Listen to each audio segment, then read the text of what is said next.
Gracias por esperarnos. Bueno, estábamos comentando este tema importante que es el tema del presupuesto y su ejecución para las proyecciones que tienen que ver con evitar algunos riesgos o consecuencias como las que estamos viviendo, ¿no? Y el tema de la ejecución era importante, según señala usted, pero digamos que no hay una continuidad y en algunos casos no hay una preparación previa de las autoridades que asumen finalmente la autoridad, ¿no?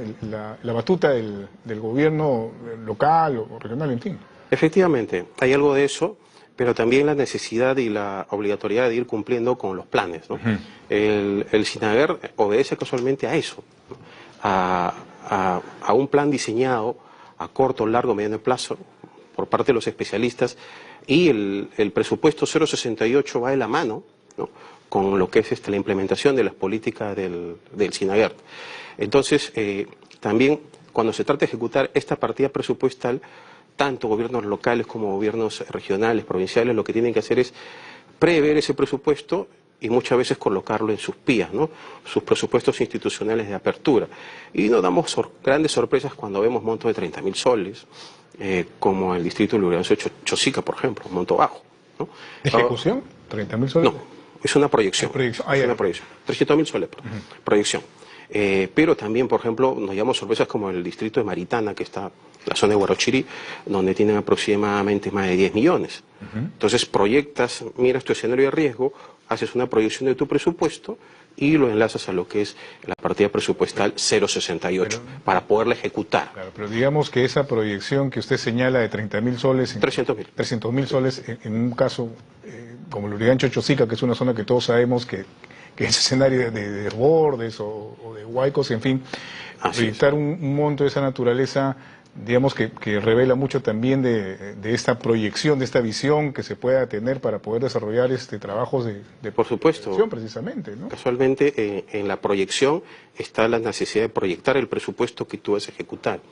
Inclusive, no solamente hablamos del PIA, sino que también del PIN, el presupuesto institucional modificado, ¿no es cierto?, en el cual, cuando tú te das cuenta que la proyección es írrita, puedes obviamente duplicarlo o triplicarlo, ¿no? Existe esa posibilidad. Yo entiendo que por ahí podría ir esa entidad, pero todo nace de cómo tú proyectas la necesidad de la ejecución de tus gastos, sobre todo en temas preventivos, como son riesgos y desastres. Claro. Ahora, recuerdo que en el año 2017, a propósito del niño costero que se suscitó en ese momento, se planteó una norma, ¿no?, de prohibir construcción de viviendas en zonas de alto riesgo. ¿Esa norma está vigente actualmente? ¿Qué sabe ustedes? Bueno, vigente, y también forma parte de la Política Nacional de Gestión de Riesgos y Desastres, ¿no? Una forma de prevenir es visionar un escenario de riesgo, hacer prospectiva de riesgo y darse cuenta de que construir casas, viviendas, y darle sobre todo autorización a viviendas que están en lecho de río, en zona de cauces, en zona de quebradas, por ejemplo, puede traer a futuro pérdida de vidas humanas, necesidad de atención social por parte del Estado, incluso por parte del gobierno local, que muchas veces no está en la capacidad de dar ese tipo de atención, y nos corremos el riesgo de, obviamente, tener carga a futuro, ¿no? Entonces, eso es importante desde ahora, actuar en prevención y, de cierta forma, de la mano entre los gobiernos locales, provincial, regional, el ente rector, ir haciendo campañas, ir haciendo políticas de concientización del riesgo que trae hacer viviendas, conjuntos habitacionales, asociaciones de viviendas en zonas donde hay quebradas que en cualquier momento se pueden activar y pueden traer temas que no queremos ver, ¿no? Pero volviendo a esa norma aprobada en el 2017, los gobiernos locales, por ejemplo, regionales, municipales, ¿tienen ahí una participación, digamos, activa en el sentido de la fiscalización? Activa y sustantiva, definitivamente. Deberían hacer ese trabajo. Exacto, el trabajo preventivo y, más que nada, no permitir, ¿no?, que existan asentamientos en esas zonas de riesgo, ¿no?, tanto a nivel de fiscalización, tanto a nivel de formalización también, porque las personas que se asientan en estas zonas lo que buscan es, pues, generar su derecho a la vivienda y con el tiempo acceder a los servicios básicos, ¿no?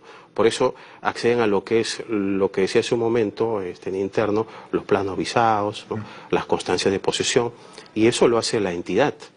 Entonces, si la entidad sabe que están en una zona de riesgo, pues se debería empezar por observar ese plano avisado, observar esa constancia de posesión y hacer trabajar a su área de riesgos y desastres, que es la que va a establecer cuál es el riesgo de que una asociación de vivienda, ¿no?, o de propietarios esté en el cauce de un río o en una zona donde hay una quebrada que se pueda activar. Es una situación compleja también, ¿no? Porque estamos hablando no solamente de un tema que tenga que ver con la prohibición de levantar una vivienda, que obviamente es por una situación de riesgo que se pueda presentar a futuro, sino también la complejidad está en el tema social. Por la demanda de viviendas. Hay muchas personas que no tienen dónde vivir finalmente. Así es. Bueno, ocupan un lugar a pesar de poner en riesgo sus vidas muchas veces. Por supuesto. Entonces, ahí entramos a tallar en otra situación, la vivienda como necesidad social, ¿no? ¿Qué participación o qué rol asume el Estado en cubrir esta brecha?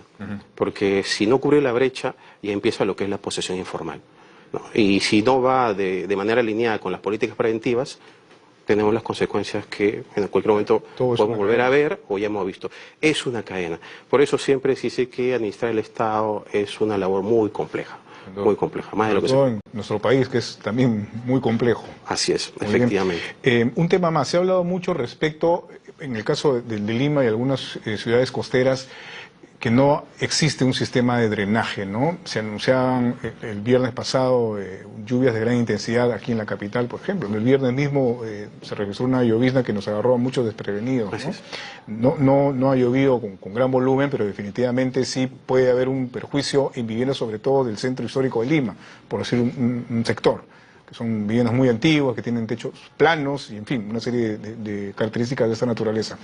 ¿Hay alguna norma que establezca en el proceso de licencias que se otorgan para construir estos modernos edificios, departamentos, algo que contemple precisamente esto, o no existe? Existe un reglamento de edificaciones, pero tenemos un reglamento de edificaciones, digamos, actualizado a nuestra realidad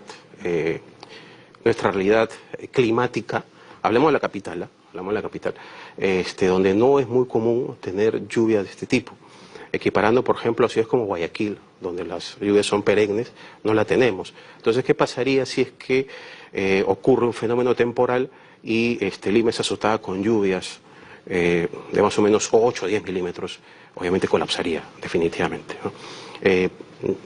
Situaciones como estos ameritan que se revise nuevamente la reglamentación, ¿no?, para que haya un replanteamiento, porque si el ciclón Yaku ha podido estar cerca de la capital, ocasionando estragos, puede volver a ocurrir.